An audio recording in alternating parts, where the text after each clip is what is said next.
Good morning, everyone. Welcome to the Daily Covfefe. I'm Carter Laren, and I'm joined, as always, by the bad mama jamma, Keri Smith. Hey, Keri. Oh, wait, I was muted. Hello, Yeah. Good morning. Nice hat. Thanks. This is my standard hat. I know, but I like when you wear a hat. Oh, look at us. We're matching Crowder fans today. Oh, that's the other side of my Yeah. mug. We need to get, we know that we need to get some Unsafe Space merch, everyone. Yeah. So we will. Don't worry. It's in the works, sort of slowly in the works. Yeah, so please follow us at Unsafe Space on Twitter. You can go to unsafespace.com. Also, we started a new email address.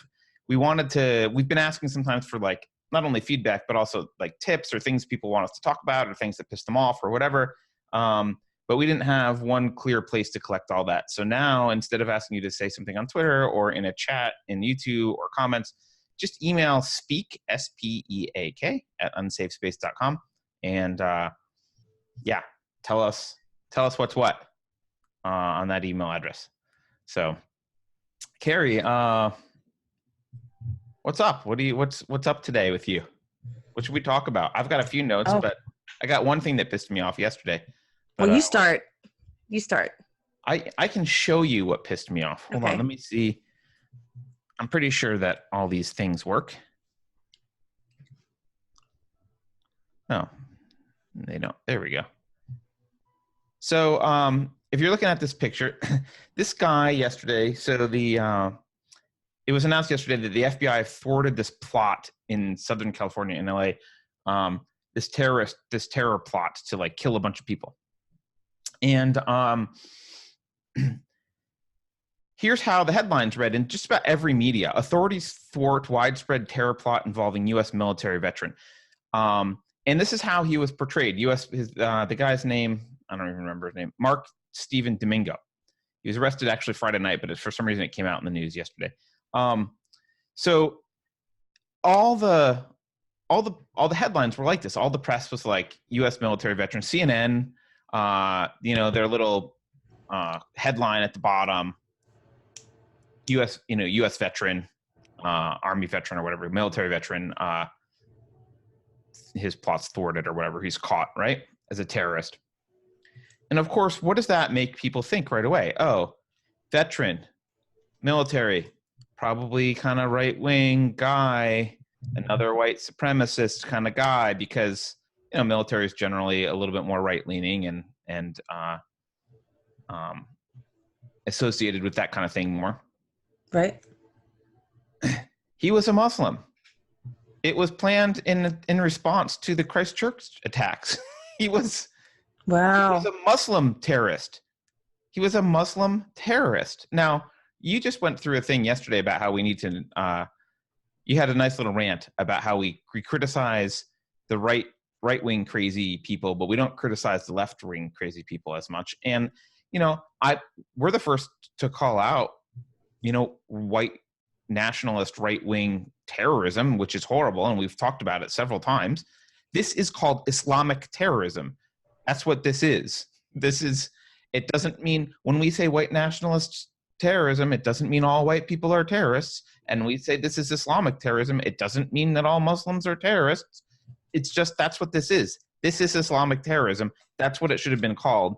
This should be Muslim, not former U.S. military veteran. Is that really, that's the most important thing to say about this dude, is that he was a military veteran? Where else did he work? What other irrelevant information can you stuff into the headline to mislead us? It's just, it really pisses me off because it's so unfair. And like, if the legacy media was fair, they would say, when they would call out the white nationalist terrorists, and then when this kind of thing happened, they would call it what it is, which is a Muslim terrorist. Yeah. I think actually, and I think because you were talking about right wing and left wing, I mean, radical Islamic terrorism is pretty right wing. Like, isn't it? Like, it's pretty, would you call it that? I don't even know where to put it, on right or left. So I don't actually believe in the right. Well, in this country, the left protects Islam from criticism and protects even radical Islamic terrorism from criticism. So, but yeah, I don't believe in right and left either. I think a lot of things get put in that people that do believe in the right and left thing and think that's very important. They put a lot of things in right wing that shouldn't even accurately be there, or sort of a mix of the two.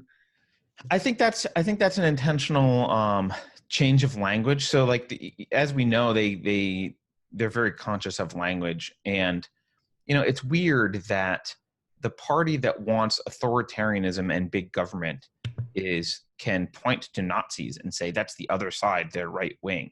And it's like, I don't know. What you want is basically Nazism. It's just like you've changed the names, you shuffled some chairs around, but you're asking for authoritarianism. So to me, the only real distinction is, do you want like more government? Do you want big government that's got a lot of control and power, or do you want small government and freedom? That's the political spectrum that matters. And it's the only political spectrum that really matters, which is why I think you're starting to see people who identified as on the right and people who identified as on the left, both kind of coming together here, because in many ways, because you've got the people who wanted some freedom on the is traditionally liberals who are being abandoned by their party on the left, and you've got people who want kind of limited government on the right, what used to be the right, who've kind of been abandoned on their side as well. Like the Republicans haven't been about smaller government for, I don't know if ever, but at least they haven't even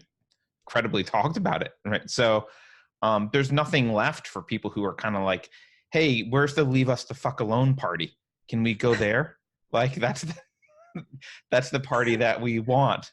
And everyone wants different degrees of it, but there's that kind of general feeling. So I don't really like the left or right thing, but it's just a thing to note when the legacy media does this kind of stuff, when they throw up their little titles at the bottom of CNN or whatever. Notice the words that they choose and what kind of what narrative they're trying to create. And by the way, it worked. I saw people on Twitter calling him a white nationalist terrorist because all they did was read the headline.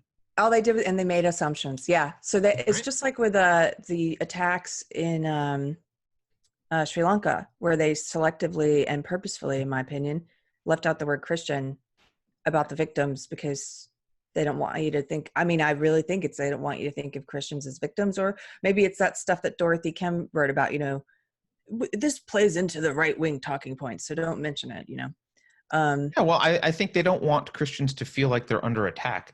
And I will say, as an atheist, Christians are under attack. I'm not playing victim because I'm not a Christian. I'm just objectively sitting on the sidelines looking at it. Christians are under attack. Absolutely. And they don't want you to know that you're under attack because you might fight back with words, or, obviously worse would be worse, but like they don't want you to push back. Mm-hmm. Christians are under attack. In more ways than one. Ideologically too, like within the church. Ideologically, they're under attack. Yeah. Oh yeah, both. Well, speaking of authoritarianism, I do have something to talk about. Yeah, please. But before I go there, you're talking about people should pay attention when the legacy media leaves out certain words like that, important things that maybe we should know, like that this was an example of this Islamic terrorism. Isn't it in the UK where they've made it, they stopped reporting on the race, or if a person was a Muslim, they stopped reporting that in crime reports, and they took it out of the data as well, because the data didn't. Most of Europe no longer keeps data on religious affiliation or immigration status and that kind of stuff. As far as I can't even find it now because because you used to be able to find that data. Right, but you can't. They took it out. They took it out because they didn't like the direction it was going. Like, oh, this is playing into some. There might be a real problem here. Let's obfuscate it. Yeah. So, yeah, that's what they did. It's crazy. We can also. This is how social justice ruins everything, Keri. That should be. We should write a book, and it should be called "Social Justice Ruins Everything." That brings me to what I want to talk about. Go ahead. Well, but I'm showing a swimsuit model now. A swimsuit model. Sort of. I don't know if this counts as a swimsuit model. This is. I don't even. Does it really count? This is Halima Aden, who is a model. I think we can give her the title model accurately. Yeah, she's beautiful and she's a model. Yeah, so she is a model, but I don't think she deserves the title swimsuit model, although she is now on the cover of Sports Illustrated swimsuit edition. Or maybe she's just in it. I'm not sure if she's on the cover. But here she is. For those of you watching, I don't know why this picture looks like it's loaded. Oh, I guess it's supposed to be a video. Here she is talking. We don't have to play the video. But here's a picture of her. She's wearing basically a wetsuit and some loose-fitting, colorful garb and a hijab. So there's a couple different photos in that photo shoot, the Sports Illustrated shoot, and all of them are kind of funny because she's. Yeah, I'll have the video playing without the sound. But is she good looking? Absolutely. Is she a model? Sure. Is she a swimsuit model? No, because being a swimsuit model involves showing skin. That's the point of being a swimsuit model. So now all guys are going to be accused of being Islamophobes because all the guys are going to look at it and go, "This doesn't count. Like, where's the cleavage? I don't see leg. Like, what the hell? You can't be." Look, if these are your religious beliefs, that's fine. I think you should be free to have your religious beliefs, and you don't get to be a swimsuit model. This is a failure. But this is how Sports Illustrated is just going to ruin everything. I don't know why they have pictures of her playing with kids now. Well, so they it's no longer about swimsuits. Well, it's become woke, yeah, for sure. I'm just thinking of this friend of mine who has collected the swimsuit edition. He has like from all the year, like stacks of them. That's his thing. That's his jam. And I'm just picturing him right now because those guys who this is the thing they wait for, that titillating. Back before you had such accessible, online porn and stuff, when it was more of like the swimsuit issue. Yeah, no, it was a big deal for me in high school or junior. It was a big deal. And so some guys still have that nostalgia for it. And I just imagine a guy opening to the centerfold being like, what? No, here, look, let's look one more time. This is what they're advertising, right? Here's a woman. And no, this is not about race. I don't care that she's blonde. Here's a woman. This is her advertisement for sign up now. She's basically naked. She's got some like strings around her neck that go down between her breasts. She's got to cover her nipples up with her hands so that she doesn't fall under the category of pornography. You can basically see every patch of skin legally possible on this picture. So this is how they lure you in. And then when you buy the swimsuit edition, you get ta-da! in a wetsuit. She looks like she just needs some scuba gear and she's done. She's ready. Yeah. She's ready to go scuba diving. So, you know what? There's a war against men, Keri. False advertising. Yes, it's false advertising. I'm sure there are plenty of also good-looking women of similar ethnic origin who would be happy to be a real swimsuit model. I'm sure they could find them if they wanted.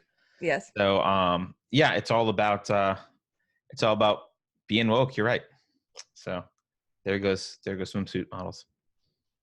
I don't know what to say about it. Let's have a moment of silence for your swimsuit models. Okay.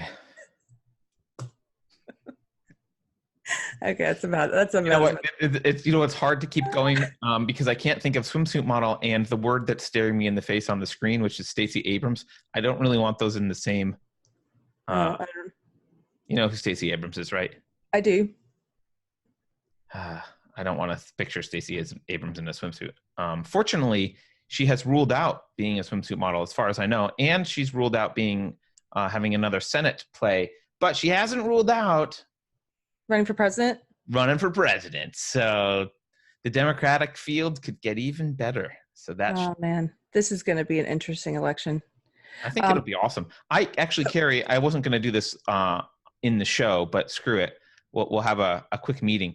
I think we should do a video, which is the woke guide to voting for the presidential candidates.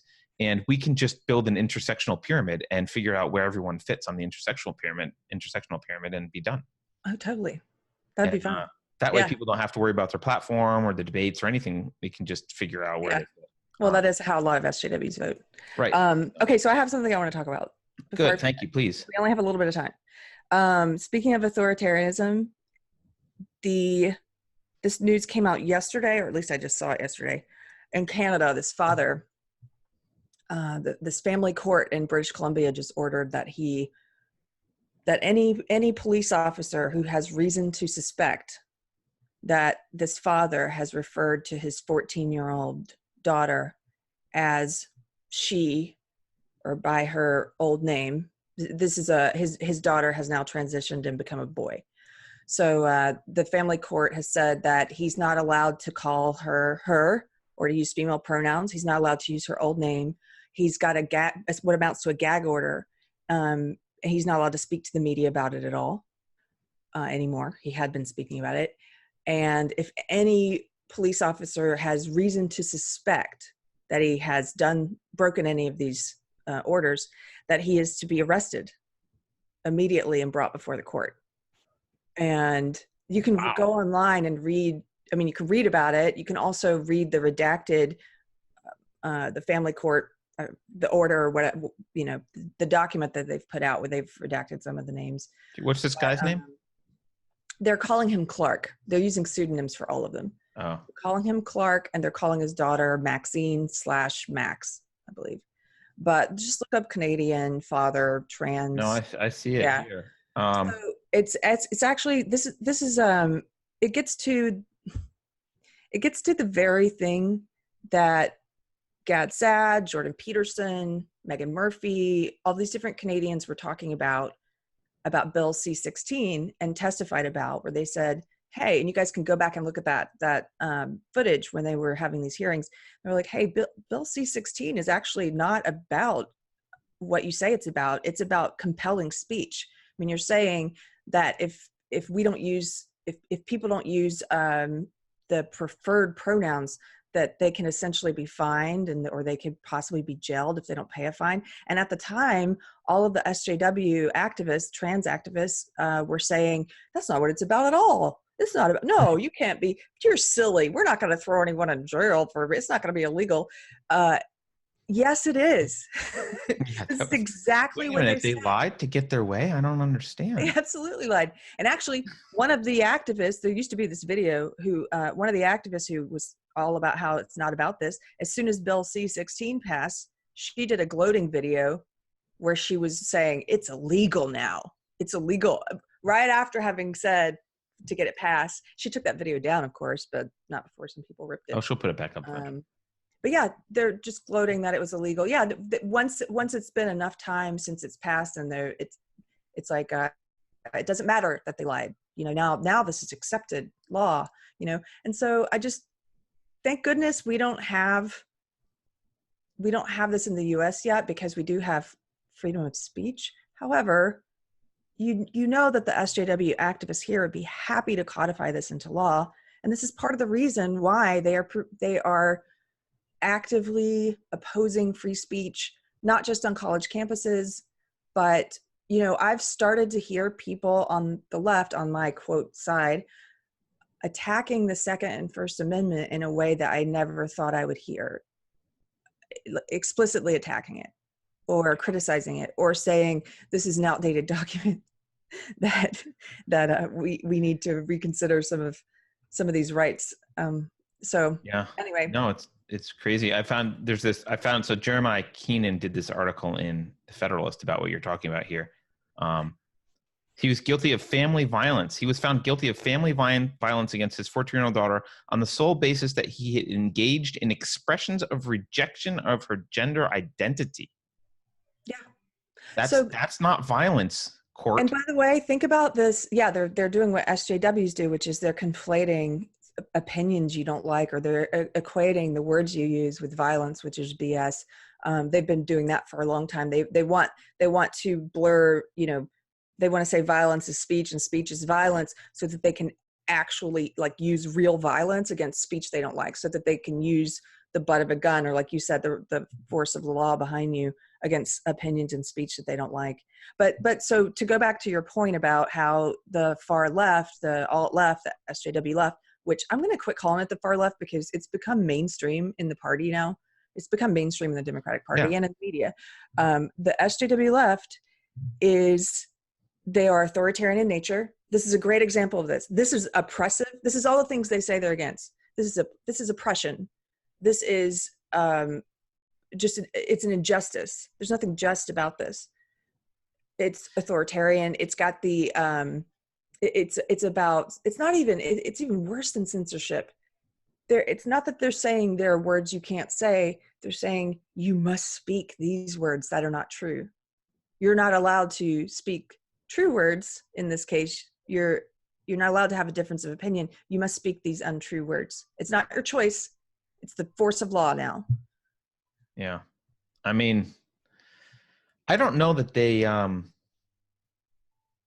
well, you tell me, you were a social justice warrior. I don't think that they're about, do you even think that you're about not oppressing people? They do. I'll tell you as someone who was I thought that was just a thing you said to draw people in. Carter. Oh my gosh, we got to get back into deprogrammed. I mean, how do you possibly think that you're not oppressing people if you're at gunpoint forcing them to do things? Because they have so thoroughly redefined things within the belief system and brainwash people into accepting these new convoluted, what they say, mental gymnastics, so that you get people. How do you get people to accept the unacceptable? How do you get people to push the things they're against? How do you get people to push racism and sexism and to push authoritarianism and to push injustice? When they think they're pushing against all those things, you have to turn everything upside down. This is why they've attempted to redefine racism and sexism, as we've talked about. They try to change the definition so that racism equals prejudice plus power, sexism equals prejudice plus power. They do that on purpose because they can't get you to equals people oppressing us, but not the other way around. Exactly. Well, this plays into their marginalized groups thing. You can't oppress this father because he's the quote oppressor. That's why they put everyone in these groups. So you, for example, Carter, it doesn't matter what the state does to you. It doesn't matter. You are a straight white man. You are the oppressor. I'm at the bottom of the hierarchy. I would never get, this is why Joe Biden won't get elected, because no social justice warrior can in good conscience vote for him. He's a straight white man. He's a little creepy. That might move him up the ladder. He's kissed the ring and he's apologized a lot. You don't apologize to these people either, but they're that's why he and Beto are the most apologetic and the most they gross me out the most because they're like groveling, that kind of this is weird that like I'm reading this Federalist article. Not only Keri, do they don't just mention that it's violence. So look, the judge said, so the father's statement was her DNA will not change through all these experiments that they do. Like, she's a girl, her DNA won't change, right? The judge quoted this as a prime example of Clark's family violence, of a public denial of Maxine's gender identity. It's surprising to me. It shouldn't be surprising. It's not just crazy college kids who think that words are violence. This person is a judge, right? Oh yeah, and that's a great point, because they always like to minimize whenever you talk about this stuff, minimize it and try and belittle your concerns about it. And so there's always been crazy kids on campus. I have a lot of very well-meaning liberal friends who say this, who don't realize how big this is. We're like, oh, it's just a couple kids on camp. No, they are judges, they are lawyers, they run the media, it's not just a couple crazy kids on campus. And in Canada in particular, I don't know enough about it, but I do recall reading a lot about, I think, what is it? Is the Bar Association, or there was something in Canada last year where lawyers were having to sign. They were having to sign a document that said, it was basically an ideological document that said they would protect the marginalized, or what. It was something that you should not have to sign to do your job. And it's a forced oath. It's not about an oath of office. It's a forced ideological pledge that they were having to make. and that was in Canada. I mean, so this is the thing.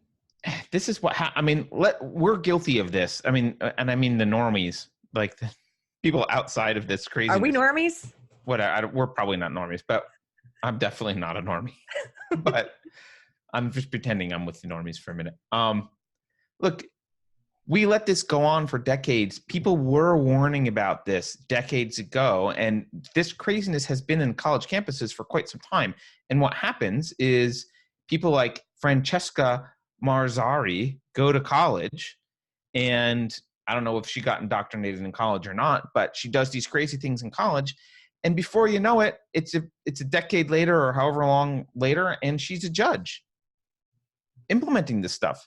That's what happens. And that was we've talked about this before. That's the infiltration into institutions was intentional. And we kind of laughed it off and said, oh, these people are in college, they're just idiots. But, if you don't stop them in college, then they leave college with the same ideology, double down because they, find careers with people who are in agreement with them and carry this stuff to fruition. And eventually you've got a father accused of violence for calling his XX chromosome child a girl. That's where we are right now. She is a girl. But he's accused of violence for saying that and not allowed to talk about it. What one of my friends pointed out, it's not even clear. He's not accused of violence. He's convicted of violence. I want to be clear. Yeah. Convicted. It's not even clear if let's say there were a medical emergency. Is he allowed to tell the responding ambulance? Or is he allowed to tell them that this is a girl? It's kind of important for some medical things, right? Like, I wonder if he's allowed to use the word female, because Dr. Wright was telling me when I talked to him, he was saying that female and male are unequivocally biological terms. So you can get in trouble on Twitter, for example, for saying men aren't women, but you can't get in trouble on Twitter for saying females aren't males or male aren't female. Oh, you can bet they're trying to close that loophole. I'm sure. You can bet your bottom. How dare you say that? Well, there's one other thing I wanted to say that ties in with this, and oh yeah. So I watched a clip of this guy, Adam Ruins Everything. He has a TV show called Adam Ruins Everything. Yeah, I've seen it. I'm not as familiar with him, but I watched a clip of him on Joe Rogan talking about trans issues, and wow, if you guys want to see how the programming breaks down, there's nothing really there to support it. Just watch his interaction with Joe Rogan, because Rogan is not even. Rogan's like an everyman, right? Like, he's not a scientist. He's not a professor. He's not a scholar in this area, but he easily takes this guy to the woodshed. What are they? This guy has nothing to back up his opinion, and it's weird because at one point Rogan says, he lists a few different facts, and then Adam says, "Well, I disagree."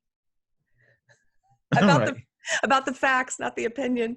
Yeah. Well, I disagree. But those are facts, sir. I can't stand the Adam Ruins Everything because he has a very he comes across as like, I'm going to educate you. Like, he comes across as oh, I have information you were never taught, and like, I'm smart and I'm giving you the enlightened viewpoint, where like, did you know there's some real information here? And like, he comes across as like this guy who kind of has done more research and knows more about the topic, and he's going to enlighten you, but he's a fucking idiot.